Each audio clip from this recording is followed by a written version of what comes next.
महिलाओं को सरना नहीं चढ़ना चाहिए, क्यों? मैं इस सब्जेक्ट पर आज 5 भागों में वीडियो बना रहा हूं। मुझे बहुत दुख होता है कि आज हमारे अंदर, हमारे आदिवासियों के अंदर में कितने तरह के अंधविश्वास और गलतफहमी घुस गई है और गलत तरीके से जी रहे हैं, गलत तरीका से रह रहे हैं, गलत तरीका से खा रहे हैं, गलत तरीका से पी रहे हैं, गलत तरीका से बातें कर रही हैं, गलत तरीका से व्यवहार कर रहे हैं और गलत तरीका से अपना घर और परिवार और धार्मिकता के तरफ भी हम लोग कितना गलत हो चुके हैं। जबकि हमारे आदिवासी समाज, सरना समाज एक महान समाज है। मुझे ये सब काम करते करते मुझे इस चीज़ का एहसास होने लगा है कि आज हमारे आदिवासी समाज के लोगों को बहुत सारी चीज़ जो पहले से दिमाग में बैठा हुआ है, उस बैठे हुए चीज़ों को कैसे हटाया जाए, बहुत चिंतन करता हूँ, बहुत मंथन करता हूँ, बहुत विचार करता हूँ। काफ़ी लोग प्रयास भी करते हैं और बहुत लोग प्रयास भी किए और कर भी रहे हैं, परंतु कहीं न कहीं वास्तविकता को हम लोग फेस नहीं कर पा रहे हैं, वास्तविकता को हम छू नहीं पा रहे हैं, वास्तविकता की बातें नहीं कर पा रहे हैं। इसीलिए इस प्रकार के हम लोग बार बार कहते हैं, बहुत सारे सरना में अभी भी यही कहते हैं कि महिलाओं को सरना में नहीं चढ़ना चाहिए। क्यों भाई? क्यों? आज हमारी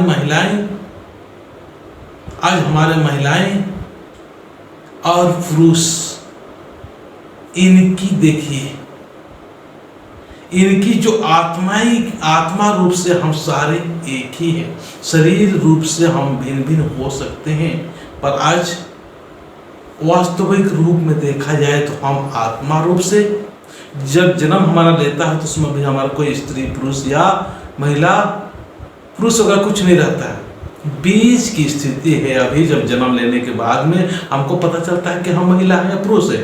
भगवान ने ये हमें एक दूसरे की मदद के लिए, एक दूसरे के सहयोग के लिए, एक दूसरे के प्रेम मोहब्बत से जीने के लिए, ये जीवन साथ चलने के लिए दिया गया है। तो यहाँ भेद कहाँ से है? सिरा सीता नाले नो भैया बहन राजा, इस चीज को भूल जाते हैं। सिरा सीता भैया बहन राजा, इस चीज को हम लोग भूल जाते हैं। वहां पर भी तो स्त्री और पुरुष, लड़का लड़की, और हम लोग का तो इतना महान धर्म है, इसमें भेदभाव होने का मतलब ही नहीं है। लेकिन हम लोग को कहीं न कहीं कुचलने के लिए, हम लोग को कहीं न कहीं परेशान करने के लिए, कहीं न कहीं हमारे संगठन को कमजोर करने के लिए, हमें विचलित करने के लिए ये षड्यंत्र है। हमारे लिए ये बहुत ही बड़ा दुष्परिणाम है और गलत चीज़ को हम लोग बैठा लिए हैं। तो सरना का महत्व को समझो मेरे भाई।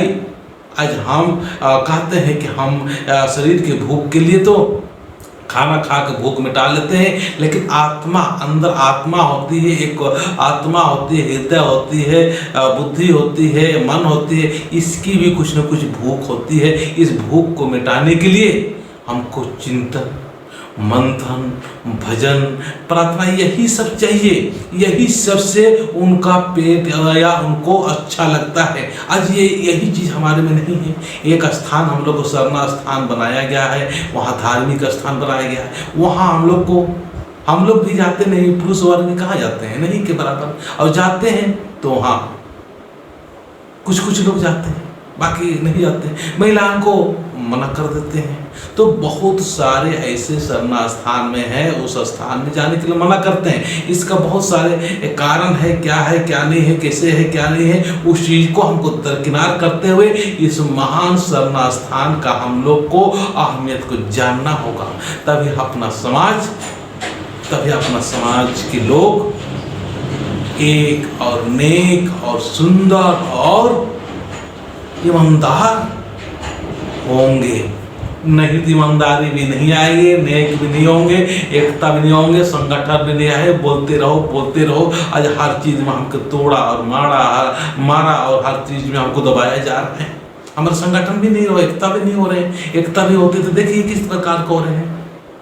कभी हुआ कभी नहीं हुआ, कभी हुआ कभी नहीं हुआ। इसीलिए अपनी महिलाओं को रिस्पेक्ट करें और सरनामे आने से उनको रोके नहीं। और सरनामे अगर नहीं आने देते हैं तो आप कहीं न कहीं उनके लिए अलग से व्यवस्था कीजिए। लेकिन धार्मिक स्थान अपना सरनामा का, अपने धर्मेश का, अपने सिरसिता नाले का, चाहला आयन का, सरनामा का नाम लेके वो अपने जीवन को कल्याण कर सकती है। इसकी हमके लिए व्यवस्था करना होगा।